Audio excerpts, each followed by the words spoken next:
What happens when a flight attendant, drunk on a tiny sliver of authority, decides to make an example of a quiet passenger? What if she pushes and pushes and pushes, refusing to back down, all over a simple carry-on bag? You're about to hear the story of Brenda Jenkins, a veteran flight attendant who thought she was enforcing the rules, and Isabella Sterling, a woman who looked ordinary, but was anything but. When Brenda forced Isabella to open her bag in the middle of the aisle, she didn't find oversized toiletries or a prohibited item. She found a logo that represented billions of dollars, and in that moment, she sealed her own fate.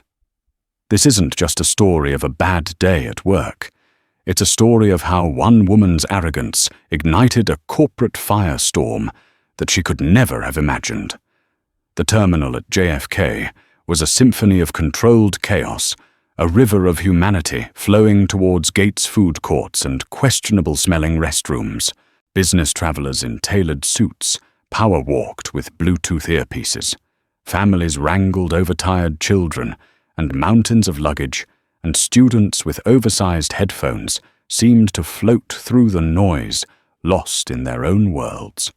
And then there was Isabella Sterling.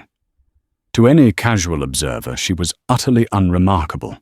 She wore simple, dark grey trousers, a soft cashmere sweater in a shade of cream, and comfortable-looking leather flats. Her light brown hair was pulled back in a simple, elegant twist, and her face, devoid of all but the most minimal makeup, was focused on the tablet she held in one hand. She could have been a professor, a mid-level manager, an architect on her way to a client meeting. She projected an aura of quiet competence, of someone who had no time for drama and simply wanted to get from point A to point B. Her only luggage was a sleek, black leather carry-on bag at her feet. It was impeccably designed, but bore no obvious brand names, no flashy logos. It was the epitome of understated quality, a bag that could cost $20 or $10,000, and its anonymity was entirely by design. She was waiting to board Transcontinental Airlines Flight 782 to San Francisco. The boarding process had just begun, and the air was thick with the familiar tension of passengers jockeying for position, eager to secure overhead bin space. The gate agent, a harried-looking man named Kevin, was making announcements with the weary tone of someone who had repeated the same script 1,000 times that day. "We will now begin boarding for Group 3. Please have your boarding passes ready. Remember, all passengers are allowed one carry-on item and one personal item. All carry-on items must fit in the sizer. We will be checking."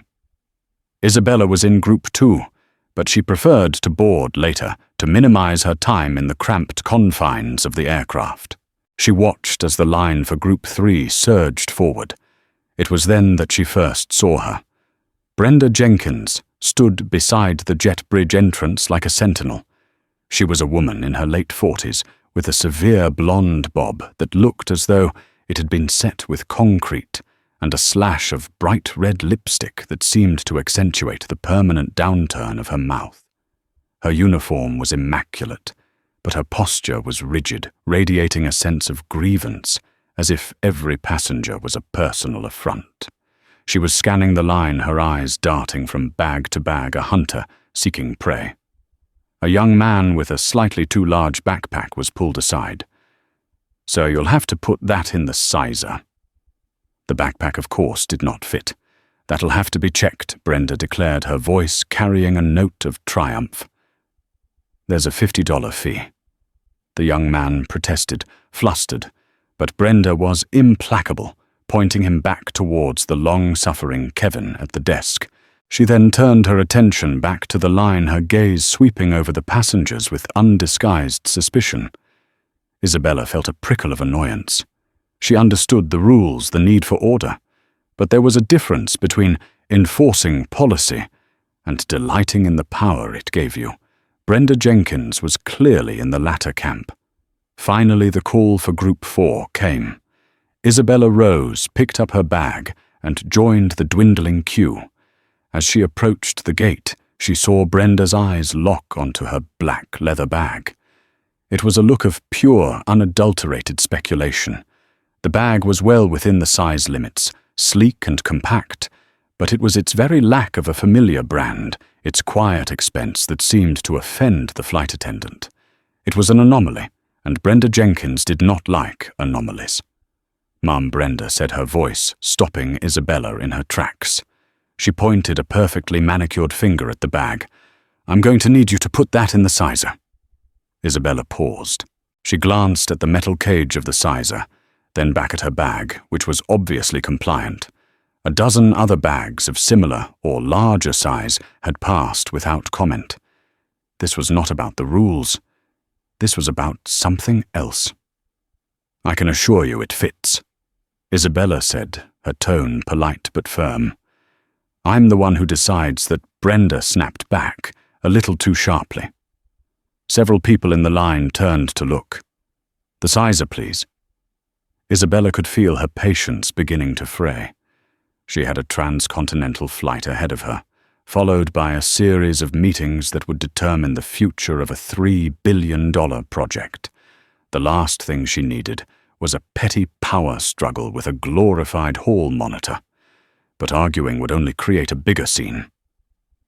With a sigh that was almost imperceptible, she walked to the sizer and slid her bag in. It fit with inches to spare on all sides.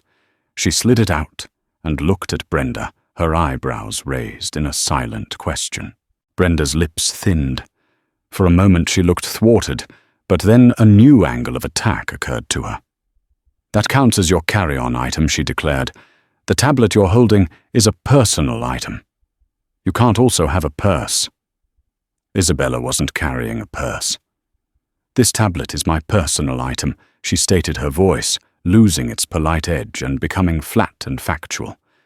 "Company policy is a purse, a briefcase, or a small backpack," Brenda retorted, her voice rising in pitch.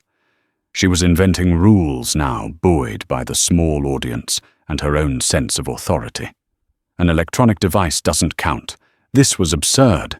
Isabella had flown hundreds of times on this very airline and had never encountered such a ridiculous interpretation of the rules. She could see the gate agent Kevin starting to look uncomfortable. "That's incorrect," Isabella said calmly. "But if it will satisfy you."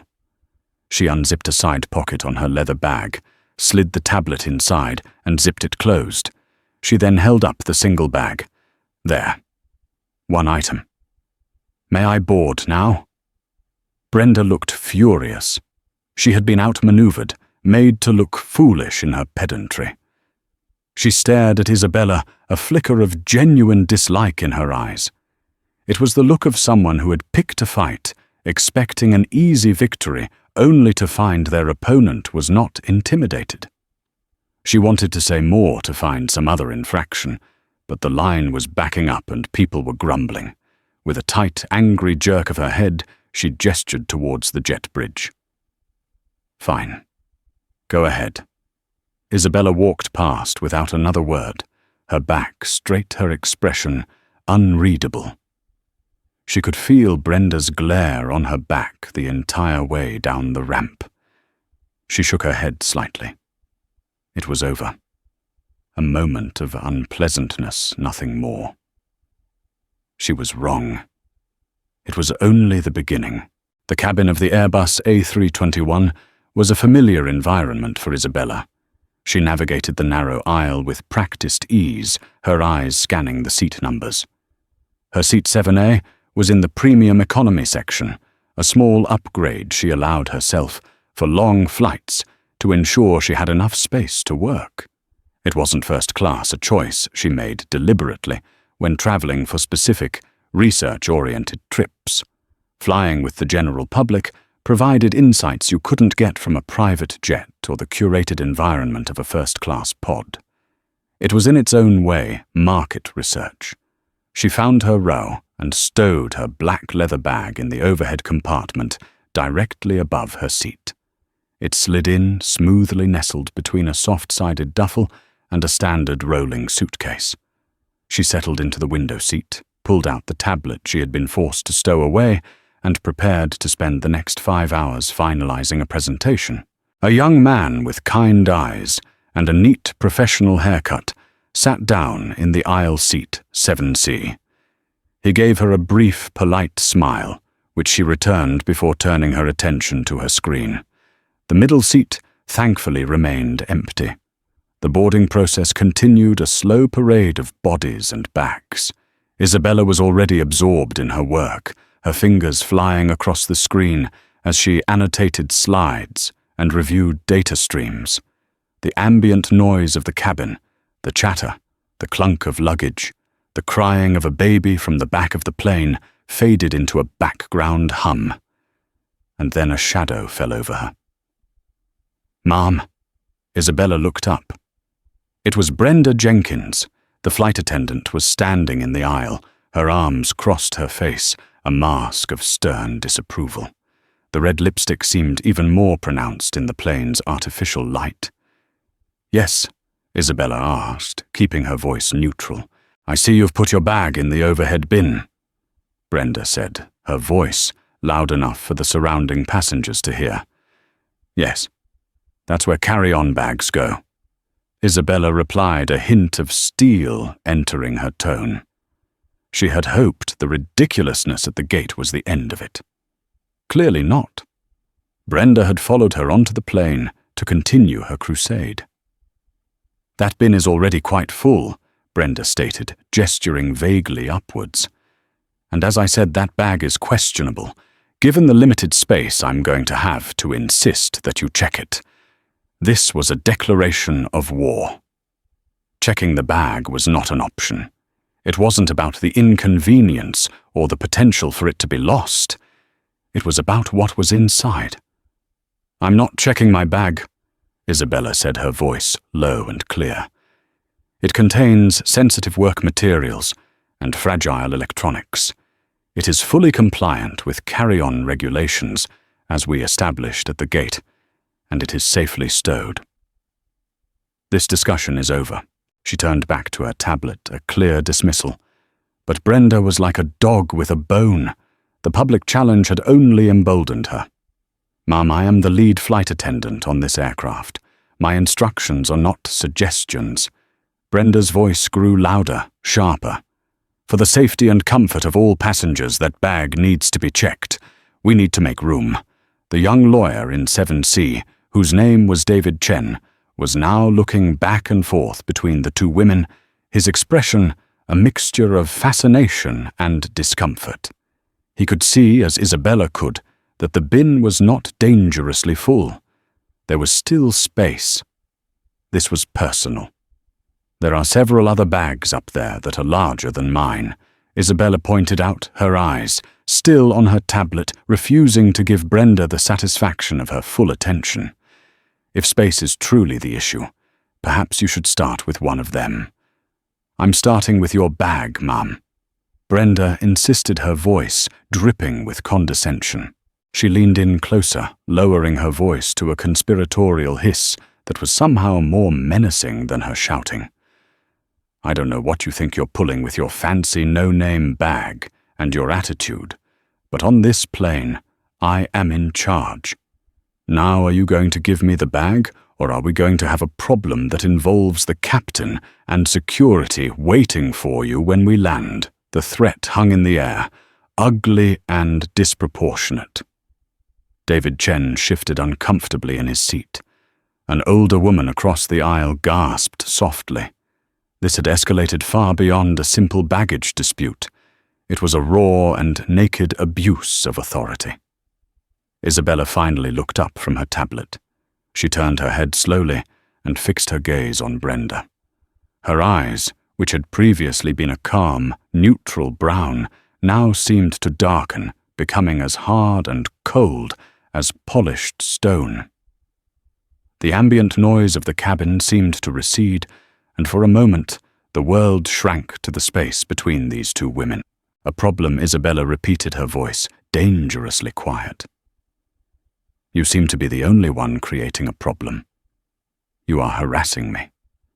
You are singling me out in front of an entire plane of passengers for no legitimate reason. You are inventing regulations and making threats to intimidate me. So let me be perfectly clear, one last time. I will not be checking my bag.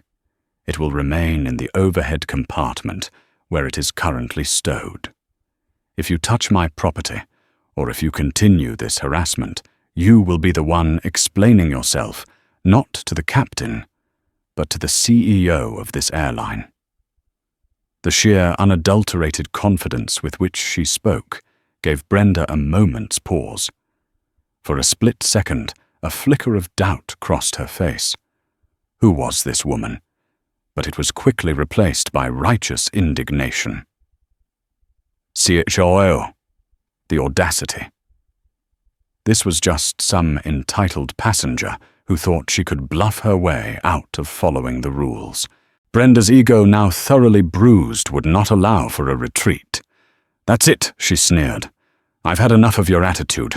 Unbuckle your seatbelt. We're going to the galley to have a discussion. And you're bringing the bag." "No," Isabella said simply. The standoff was absolute. The final boarding announcements were being made over the intercom, urging passengers to take their seats. Brenda was holding up the entire process. She was cornered, and like a cornered animal, she made a reckless move. "Fine, you want to do this in the aisle? We'll do it in the aisle," Brenda declared, her face flushed. "What's in that bag that's so important, huh? What are you hiding? Federal regulations state that we have the right to inspect any carry-on luggage. Open the bag. Open it now and show me why you can't possibly check it." It was the ultimate overstepper demand, born of pure frustration and malice. She expected Isabella to refuse to balk, which would give her the justification she needed to have her removed from the flight.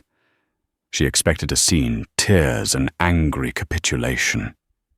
She did not expect Isabella to calmly say, "Very well."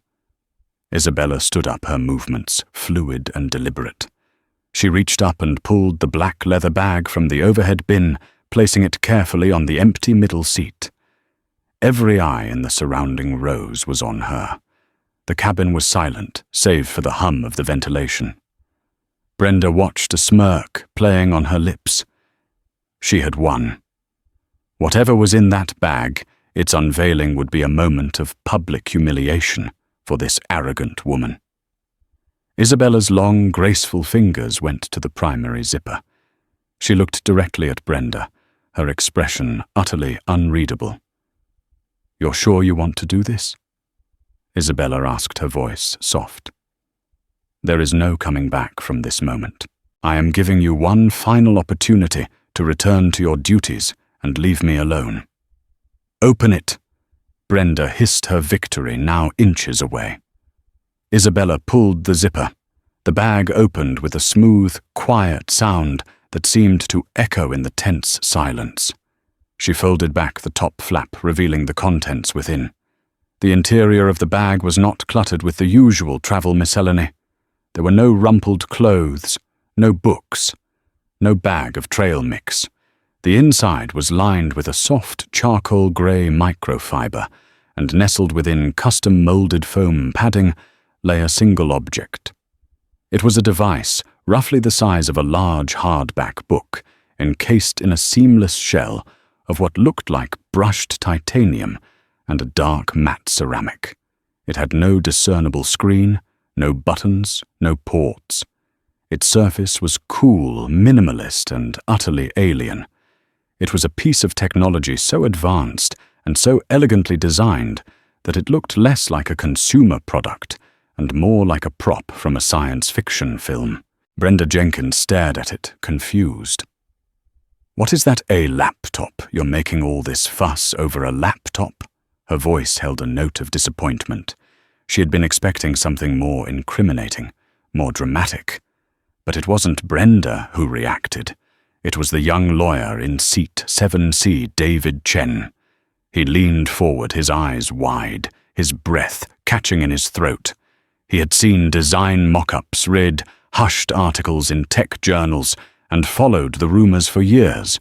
He recognized the aesthetic, the materials, the sheer uncompromising minimalism. But what he saw next confirmed it. Isabella reached into the bag and tilted the device slightly. On the underside, etched into the titanium with laser precision, was a single elegant symbol, a perfect circle with a single stylized wave passing through its center. David Chen gasped, the sound sharp in the quiet cabin.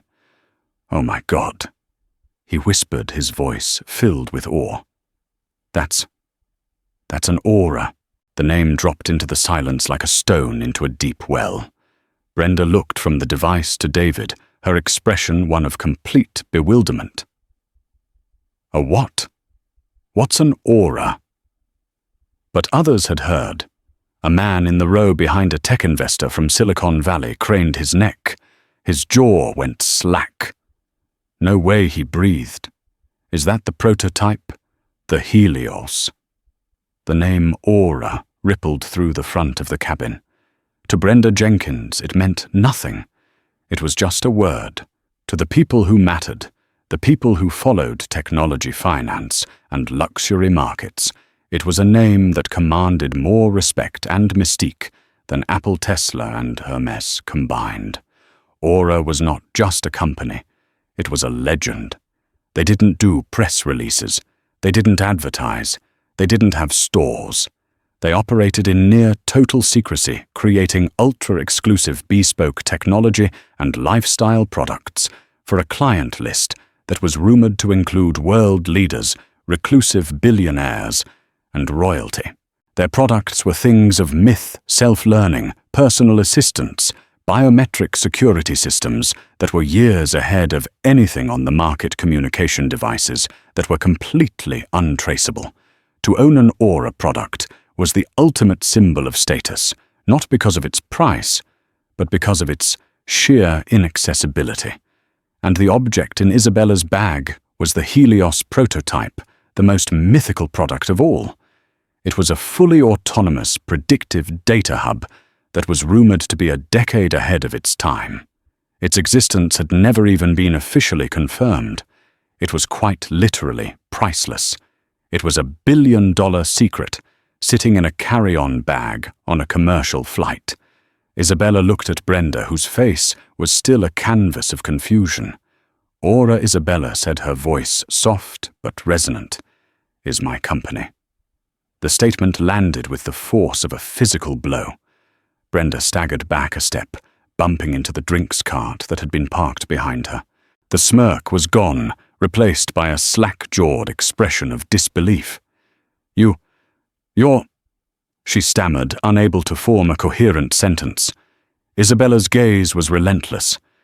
"You demanded to know what was in this bag. You demanded to know why it could not be checked. This is a one-of-a-kind prototype. Its value is not something that can be insured.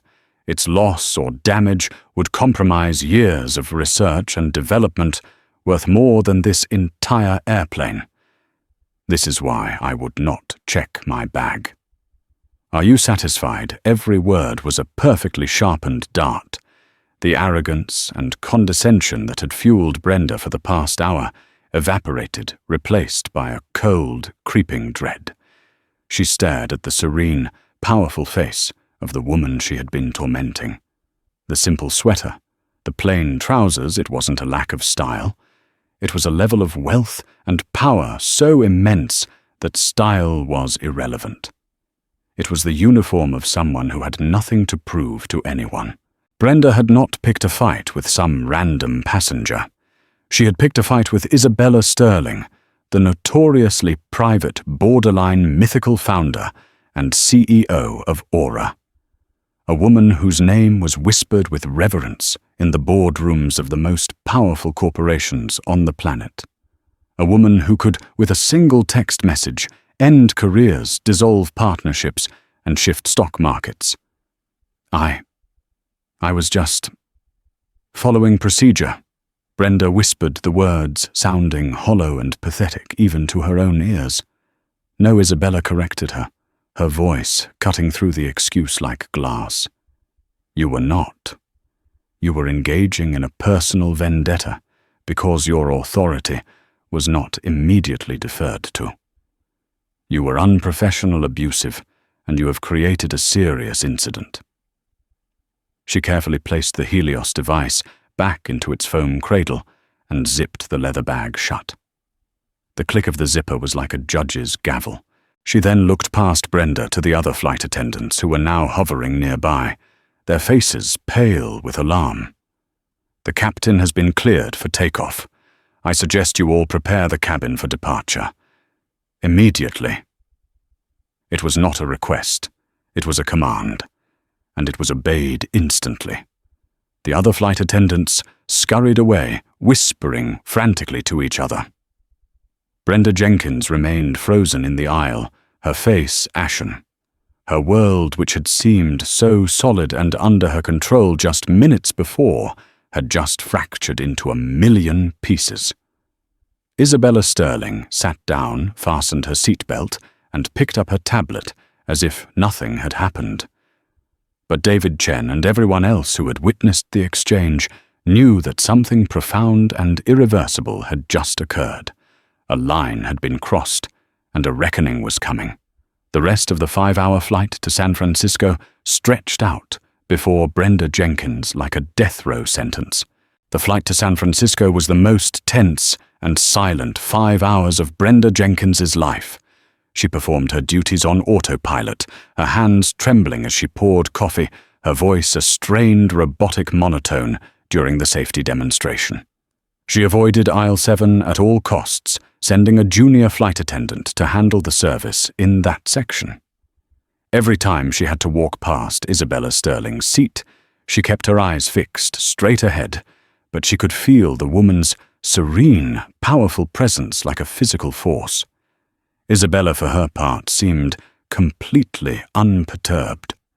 She worked on her tablet for the first 2 hours, then read a book, and even accepted a glass of water from the junior attendant with a polite nod. To an outside observer who had missed the initial drama, she was just another passenger. But to those who had seen her calm, was more terrifying than any outburst could have been. It was the calm of inevitability. When the plane finally touched down at SFO, a collective sigh of relief went through the cabin. As the seatbelt sign switched off, Isabella did not jump up to retrieve her bag. She sat patiently waiting for the aisle to clear. Brenda, meanwhile, was rushing to the front, desperate to get off the plane to escape the pressurized tube that had become her personal courtroom. As she stood by the cockpit door, forcing a brittle smile for the deplaning passengers, her phone buzzed in her pocket. It was a text from her supervisor on the ground. "Report to my office immediately upon deplaning. Do not speak to anyone." A knot of ice formed in Brenda's stomach. It was already happening. Isabella was one of the last to leave the aircraft. She collected her black bag from the overhead bin, gave a slight, almost imperceptible nod to David Chen as she passed, and walked down the jet bridge. She didn't look back. Once inside the terminal, she didn't head for baggage claim or ground transportation. She stepped to the side, away from the river of people, and took out her phone. She made a single call. A man answered on the first ring. "Arthur," she said, her voice calm and even. "Isabella, how was the flight?" The voice on the other end was smooth, professional, and radiated efficiency. Arthur Vance was Aura's chief counsel and head of operations, a man for whom the term fixer was a massive understatement. Eventful Isabella replied. "We have an issue with Transcontinental Airlines." Oh, Arthur's tone didn't change, but Isabella could picture him already opening a new file on his computer. "Flight 782, JFK to SFO. The lead flight attendant, a woman named Brenda Jenkins, engaged in a pattern of harassment and unprofessional conduct that culminated in her demanding I open my carry-on in the aisle to prove its contents were worthy of not being checked." There was a moment of dead silence on the other end of the line. Arthur Vance, a man who had negotiated nation-state level contracts and stared down the most aggressive corporate raiders was momentarily speechless. "She had you open the bag?" he finally asked, his voice now laced with a cold fury that few ever heard. With the Helios inside correct, in full view of several other passengers. "My God," Arthur breathed. "Security protocol breach of the highest order. Are you all right?" "I'm fine, Arthur. The prototype is secure. But the principle of the matter is not." This was not a simple customer service failure. It was an abuse of power born of arrogance and prejudice. It was an environment that Transcontinental has allowed to fester. "What do you want to do?" Arthur asked. It was always her call. He was merely the instrument of her will. "I want you to call Robert Maxwell," Isabella said, naming the CEO of Transcontinental's parent company. "Inform him that Aura's corporate account and the accounts of all our subsidiary holdings will be suspended effective immediately pending a full investigation. That's a $700 million annual contract, if I recall." Arthur made a small sound of approval. "Consider it done. What else I want? A full formal public apology from Maxwell himself, not some PR statement. From him to me. And I want assurances that their employee training will be completely overhauled. I want to see the new protocols myself. I want them to incorporate modules on professional conduct, de-escalation, and implicit bias. Perhaps Aura can even consult on it." And the flight attendant Brenda Jenkins Arthur asked. Isabella paused for a moment. "Her fate is a symptom, not the disease. Transcontinental can deal with her, as their internal policies dictate. But her actions must have clear and unavoidable consequences. I want Maxwell to understand that his employees are a reflection of his leadership, and this reflection was unacceptable. Make him understand the gravity of what his employee did not just to a passenger, but to a business partner who trusted his company with its most valuable asset." "I understand perfectly," Arthur said. "I'll make the call now. You should be hearing from Mr. Maxwell within the hour." "Thank you, Arthur." Isabella ended the call. 500 miles away, in a high-rise office in Phoenix, Robert Maxwell, CEO of Transcontinental's parent company, was just finishing up a quarterly earnings call. He was feeling good. Profits were up. Projections were strong.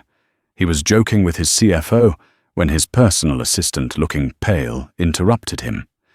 "Sir Arthur Vance is on your private line. He says it's urgent." Maxwell's good mood vanished. A call from Arthur Vance was never good news. It usually meant one of their top-tier corporate partners had a problem, and Aura was not just top-tier. They were the foundation. "Put him through," Maxwell said, waving the CFO out of his office. He picked up the phone. "Arthur, good to hear from you. What can I do for you?" Robert Arthur's voice was arctic.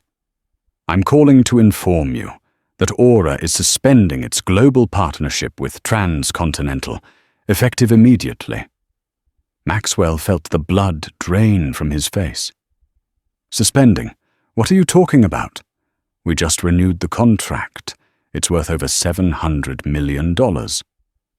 "That figure is correct," Arthur said coolly. "And as of this morning, it's worth $0. "Why? What happened? Was there a scheduling issue? A problem with a booking?" Maxwell scrambled his mind, racing through a dozen logistical possibilities. "You could say that," Arthur replied. "One of your flight attendants on a flight from New York to San Francisco this morning decided to harass and publicly humiliate a passenger she deemed unworthy of her respect. She threatened the passenger tried to illegally confiscate their property and then forced them to reveal the highly sensitive contents of their carry-on bag in the middle of the aisle." Maxwell was confused. "That's terrible. Unacceptable. We'll refund the passenger, offer them vouchers, of course. We'll discipline the employee. But to suspend the entire contract over one bad apple, Robert Arthur interrupted, his voice dangerously low. The passenger was Isabella Sterling. Maxwell's world stopped. He felt like he had been punched in the gut. Isabella Sterling, the founder of Aura, the woman he had met only once at a formal dinner, where she had been so quiet and unassuming he had almost dismissed her. He thought of her flying on one of his planes as a regular passenger and being harassed by one of his own employees. And Robert Arthur continued twisting the knife, the sensitive contents of her bag. It was the Helios prototype. Maxwell dropped the phone. It clattered onto his mahogany desk. He stared out the window at the Phoenix skyline, but he saw nothing. The Helios. He knew the rumors. A device that could change the world. A device so secret, its mere existence was a matter of debate. And one of his $50 an hour power-tripping flight attendants had forced Isabella Sterling to unveil it in the aisle of a commercial flight. The potential fallout was catastrophic. It wasn't just the loss of the $700 million contract. It was the reputational damage. It was the potential for a lawsuit that could cripple the company. It was the personal and professional humiliation. He snatched the phone back up. "Arthur," he said, his voice trembling with a mixture of fear and rage. "Tell me what I need to do." Arthur Vance began to calmly list Isabella Sterling's demands, and Robert Maxwell listened, knowing he had no choice but to agree to every single one. For Brenda Jenkins, the nightmare began the moment she stepped into her supervisor's office at SFO. The supervisor, a man she had known for 15 years, wouldn't even meet her eye. He simply pointed to a chair and pushed a tablet across the desk. "Just read," he said, his voice grim. On the screen was a preliminary incident report, a dry corporate summary of the events on Flight 782. But it was the names that made Brenda's blood run cold. Passenger Isabella Sterling, CEO, Aura. Item in question, priceless technological prototype designation, Helios. Complaint filed by Arthur Vance, Chief Counsel, Aura. Brenda read it, and then read it again. It didn't seem real. Aura. She frantically searched her memory. The name meant nothing to her. CEO. This plain, quiet woman was a CEO. It was impossible. It had to be a mistake, a prank. "This is a joke, right?" she asked, a hysterical laugh bubbling in her throat. Her supervisor finally looked at her, his expression a mixture of pity and contempt. "Brenda, do you have any idea what you've done?" Robert Maxwell called me himself. "The CEO of the entire corporation. I've never spoken to him in my life." He was screaming.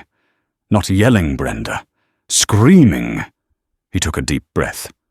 Aura has suspended their account. That's nearly $1 billion a year in corporate travel. They're threatening a lawsuit for breach of security and corporate espionage. They're demanding a complete overhaul of our training protocols.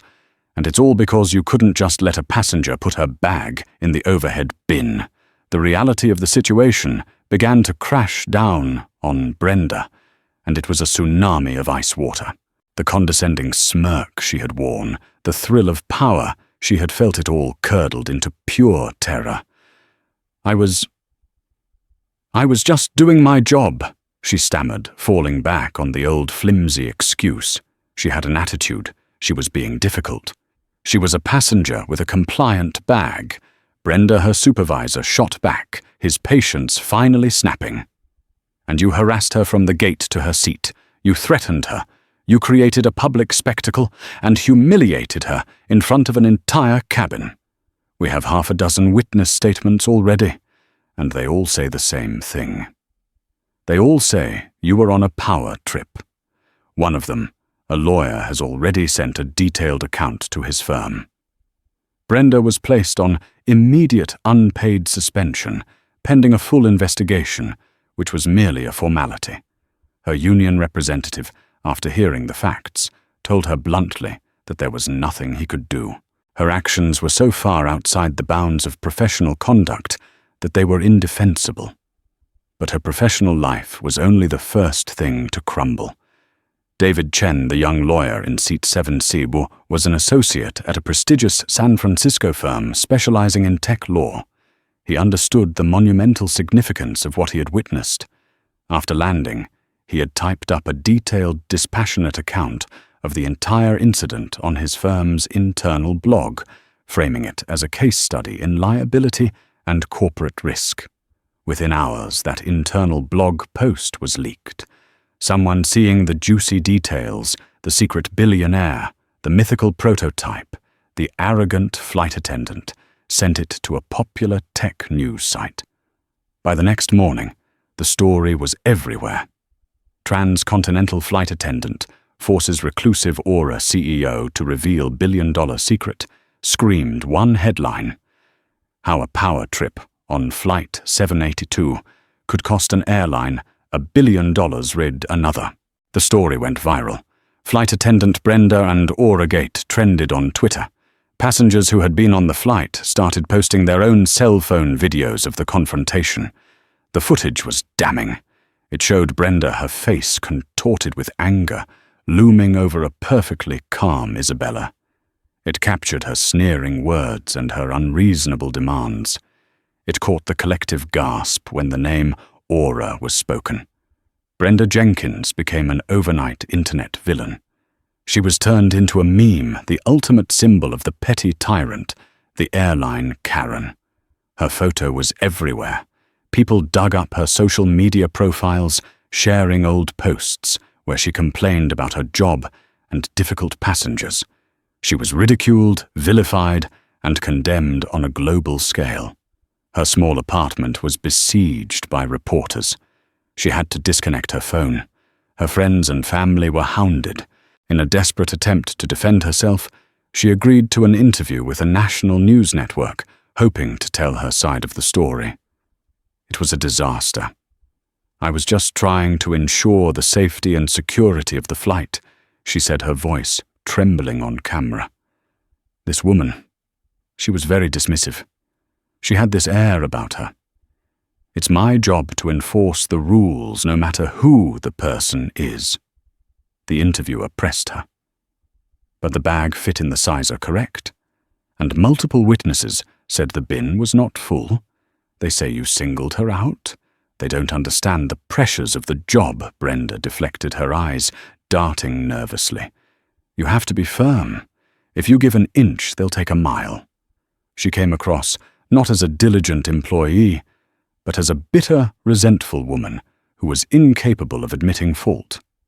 She blamed Isabella's attitude. She blamed the other passengers for not understanding. She blamed the company for not backing her up. At no point did she take responsibility for her own actions. The public backlash was immediate and brutal. She was seen as pathetic and entitled.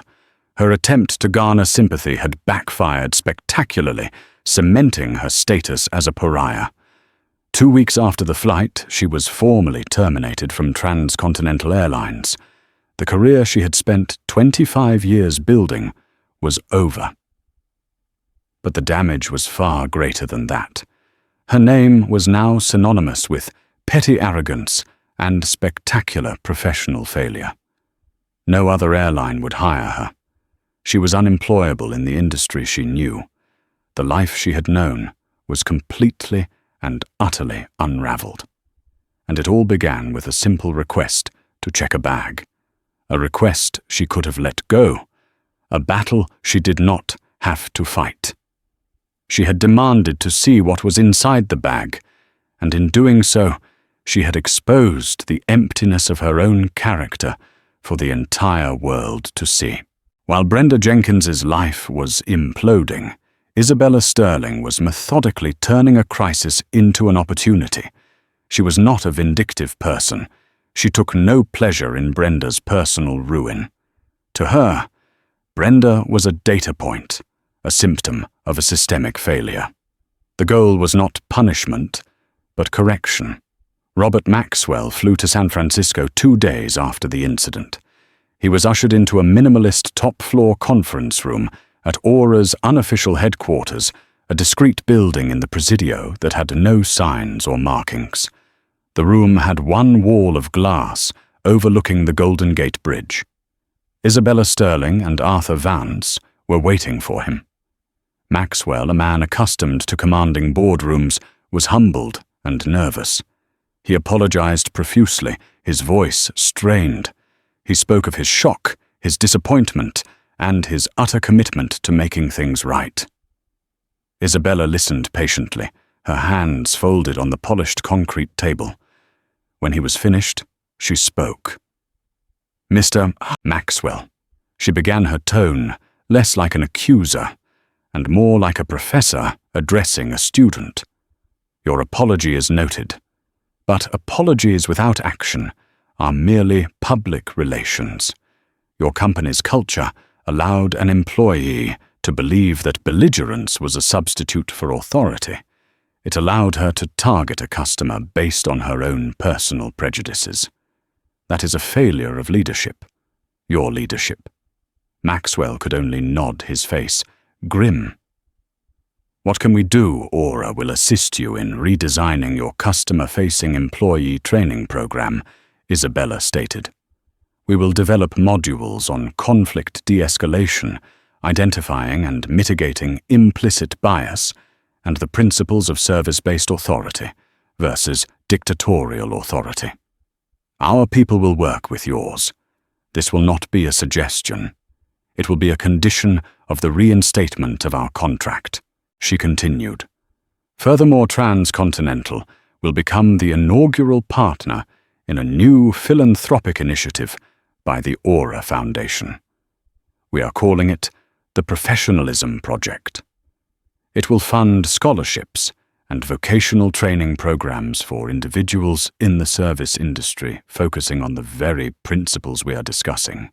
Your company will seed the project with a $20 million donation." Maxwell blinked. It was audacious. It was brilliant. She wasn't just punishing him. She was forcing him to become a public champion of the very values his company had failed to uphold. She was turning his airline's greatest humiliation into a positive news story, one that she would control completely. And finally, Isabella said, her gaze unwavering, "You will issue a public statement.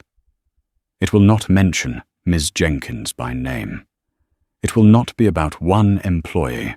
It will be about the company's failure to live up to its own standards, and it will detail the concrete steps you are taking, including the partnership with Aura, to ensure this never happens again."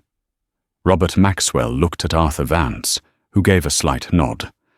The terms were harsh, but they were also a lifeline. It was a path back from the brink. "We agree," Maxwell said, the words tasting of equal parts defeat and relief. "We agree to all of it." In the weeks that followed, the story shifted. The focus moved from Brenda Jenkins's personal failure to Transcontinental's bold new initiative. The news cycle, ever hungry for a new narrative, celebrated the partnership. Transcontinental's stock, which had taken a sharp dip, began to recover. Isabella Sterling, once known only in elite circles, became a subject of public fascination, not as a victim, but as a powerful, decisive leader who had turned an insult into a force for industry-wide change. She never spoke publicly about Brenda Jenkins. When asked about the incident in a rare interview, she simply said, "Respect is the most valuable currency in any transaction. When the expectation of respect is broken, it must be restored not just for the individual, but for the system itself."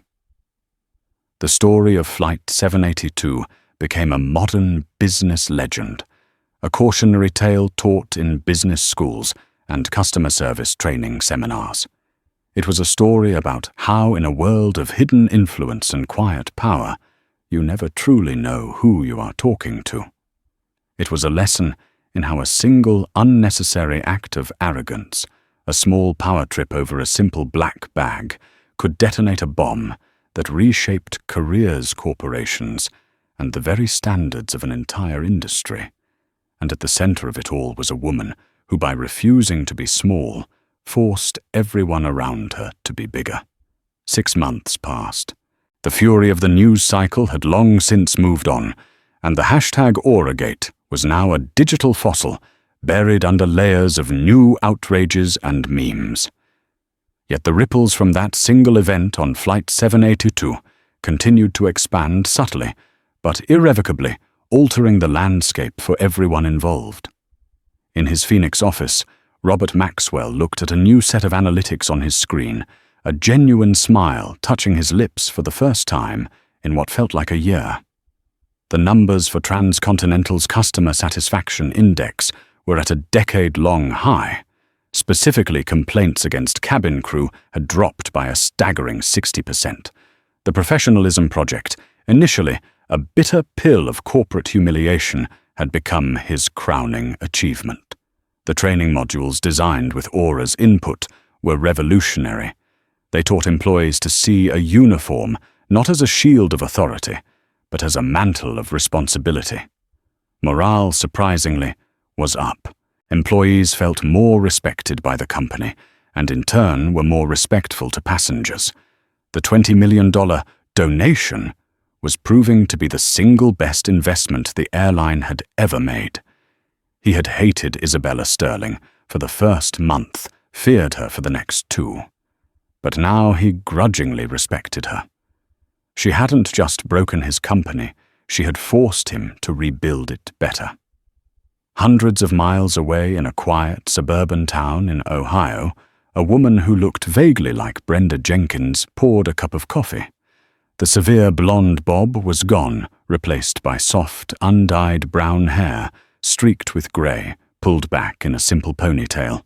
The harsh red lipstick was absent, leaving her face bare and tired but softer. She worked as a server at a small family-owned restaurant called the Corner Bistro. Her first few weeks had been hell. A customer had recognized her from the news, and she'd had to endure snickering and whispered comments. But the town was small, and its memory was short. Now she was just Brenda, the quiet waitress, who was surprisingly good at handling the cranky lunch rush. A man at table 4 clicked his fingers at her. "Hey, lady, this soup is cold. I want another one." His tone was dismissive, entitled the exact kind of attitude that would have sent the old Brenda into a spiral of righteous fury. The current Brenda just nodded. "I am so sorry about that, sir," she said, her voice even.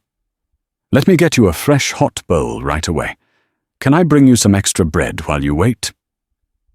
The man, disarmed by the lack of confrontation, just grunted a fine. As she walked back to the kitchen, Brenda felt the familiar sting of humiliation. But it was different now. It wasn't the hot rage of a slighted authority figure. It was the quiet ache of humility. She had lost her career, her savings, her reputation.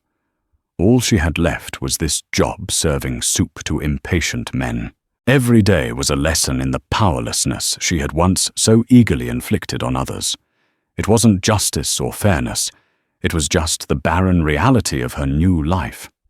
She wasn't happy, but for the first time in years, she was learning. Meanwhile, at 35,000 feet, Isabella Sterling was on another transcontinental flight, this time heading to Chicago. She sat in seat 7A, her black bag stowed safely above. A young flight attendant with bright, engaged eyes came by to offer drinks. "Ms. Sterling," the flight attendant said, having recognized her name from the passenger manifest. "Can I get you something to drink? Water, coffee?" Her tone was the perfect blend of professional courtesy and genuine warmth. "Just water, thank you," Isabella replied. "You're new with the airline, aren't you?" The young woman beamed. "I am. I just graduated from the new training program. It was amazing. They spent so much time on situational awareness and de-escalation. The main takeaway was that our job isn't just about safety. It's about making people feel seen and respected." Isabella felt a flicker of profound satisfaction. This was the result. Not the public apology, not the financial penalty, but this one interaction. This was the system corrected. "It sounds like an excellent program," Isabella said with a small smile. Later in the flight, she idly flipped through the in-flight magazine. There was a feature article on rising stars in technology law. A familiar face smiled out from the page, David Chen.